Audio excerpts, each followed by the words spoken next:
So my truck is currently at my old place, not in my shop yet, so I'm going to drive through the snow to go and work on it. What's your excuse, huh? Is yours just right outside and you're not going working on it? Go work on it. No excuses.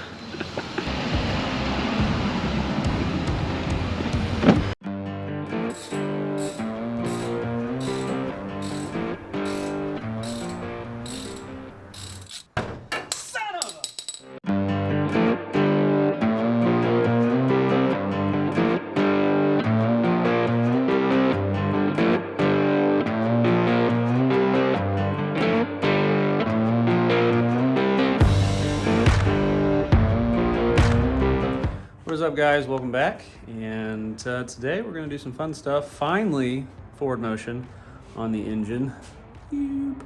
And again, yeah, sorry, I'm not the best camera guy when it comes to vlogging because I forgot my camera gear today. So I'm using my phone and some shop tripods that I found and stuff, so I apologize. But what we're doing today is I think we're going to go ahead and install this engine.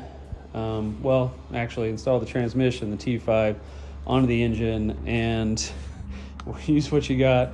I've got this toolbox here, so I'm going to set the T5 on the toolbox and install the T5 to the back of this, jack this up a little bit and find a way to level it out and so on. But yeah, that's sort of the plan. A bit, what would you call that, shade tree, sort of backwoods, I don't know, but that's the plan today. Gonna install this. Got all these parts here, some used, some new. Got some oil coming, or rather transmission fluid from AMSoil. Thanks again to AMSoil. You know, guys, if you guys want some AMSoil, I can find you some. I know we all got an AMSoil guy or something like that, but I think right now I can save you 25 to 30%.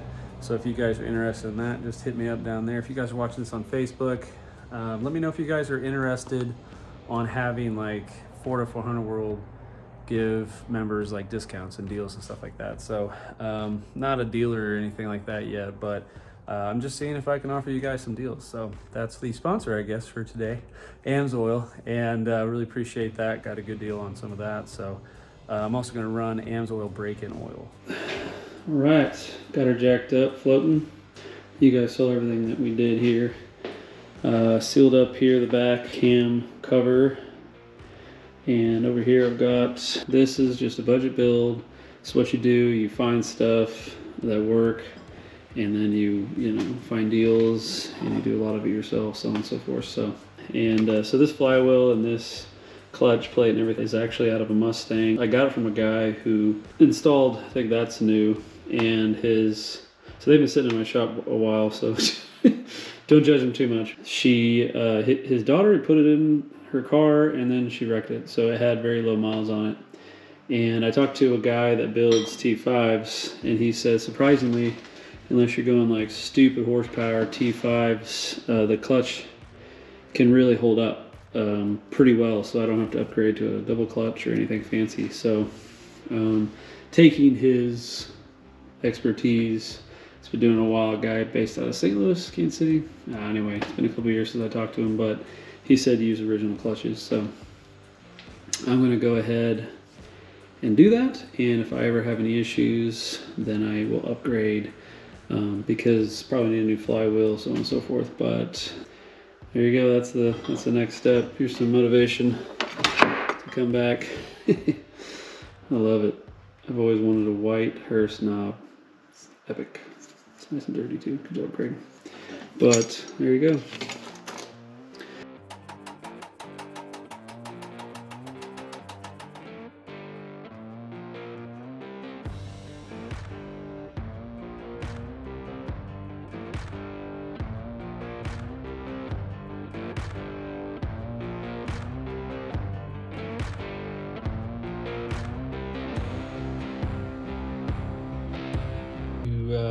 Realize you have the wrong aligning tool. Find the socket, fits perfectly in there.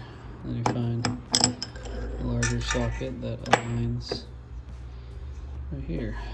Or if you have the tool or have access to get one, it'd be a lot easier just to get the tool. This is part number FC10.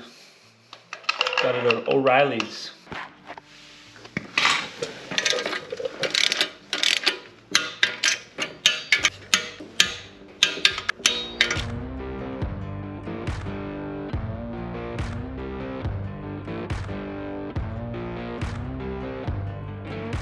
You guys will run into the problem where your clutch fork pivot ball here that attaches to the bell housing will be worn down right here, and either your new clutch fork or your old one won't ride on it very well.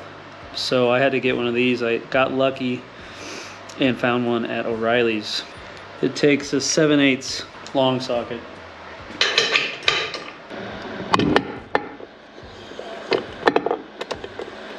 Can you guys see where that's worn out a little bit? Right there, there you go. And here's the new one. Just putting a little bit of Loctite on that. All right, got bell housing torqued down 30, then 35. I'm choosing that number because one, I can't find anything online. Two, it's aluminum and you don't want to torque it too much. I did the same thing to the pivot ball, 30 to 35, and I recommend, you can do it, but it's a pain in the butt. I recommend installing this clutch fork before you install your bell housing, if possible. This is really picky, the 2-prong pin that goes on the bottom side of the half ball that it pivots on. So there you go. But I did replace the clutch fork, though it's been sitting around my shop for a while. It kind of created a little bit of service rust. And of course, a new throwout bearing. So you always seem to run into problems as you go.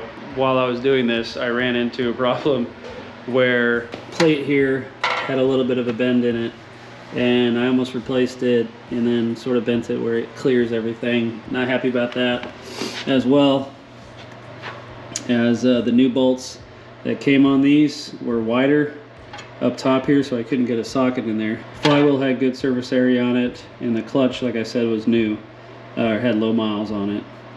And of course, when the kit came with it, I don't have it next to me, but this is the one I'm supposed to have, which is the tool to line it up, and it came with something else. I bought a kit along with a couple of things I don't remember, and it came with this. So interesting that it sent me the wrong one. But so I had that problem. I think the very first problem I had actually was, I don't know why or where I got it, but I purchased a Pilot bushing, and these require Pilot bearings.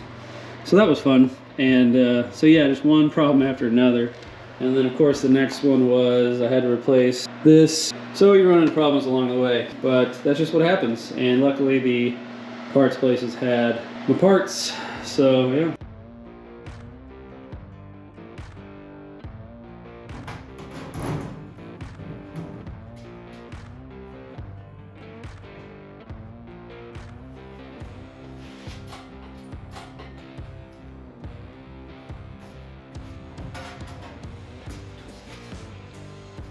Pop it.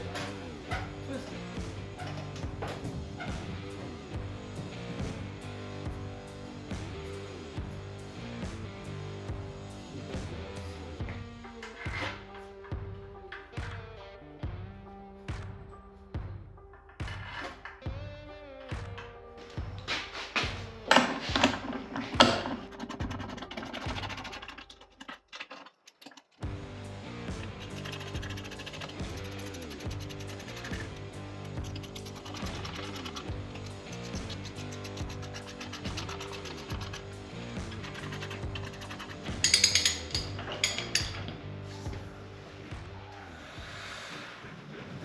Well, I mean, this is a lot of leverage, so I would assume it would need that to turn the engine and the transmission, which the transmission's in neutral. I guess I did everything right. Time will tell. Engine turned freely, thank God, so I torqued these down. Since it's aluminum, you don't want to torque it too heavy, so I'm putting synthetic in it, and I'm pretty sure the guy ran synthetic, but I did drain a little bit what was in it out. I think I'm going to install one of these, which is a transmission temp sensor, and I'm putting on the drain plug. Thought about up here, and it'll pick up some of the heat because it'll be sloshing around, but down here it'll get the probably best temperature. So I think that's what I'm gonna do. Alrighty, I got the engine purchase on. Again, this is nothing really worth filming, me putting bolts on. I will say though, these are some tight spaces for your hands. I went with new bolts, grade 8, all that jazz, zinc, so on and so forth, so they may corrode, but they won't rust, thank goodness. But yeah, also reference for you guys, I went back to the video, which I can link above, when I removed the engine and was going in here and removing the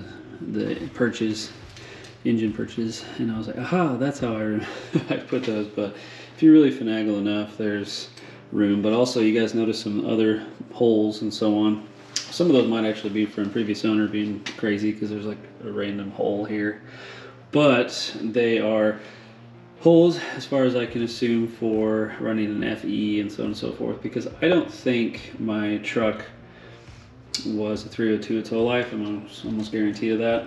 If I remember correctly, the door tag and the frame both show that I was supposed to have a straight 6, so that means that I would be using FE purchase. So these were taken off something else. Every other part on this that does not match the code on my door referred to that it was like a 1972 was replaced. So somebody redid this truck and just like used a 72 as a donor. So, but anyway, I'm rambling. Next I'm going to, well, I thought about painting them, but yet here I am not painting them. Hell, they're not even clean. So, but yeah, got everything tightened down. You can find torque specs online.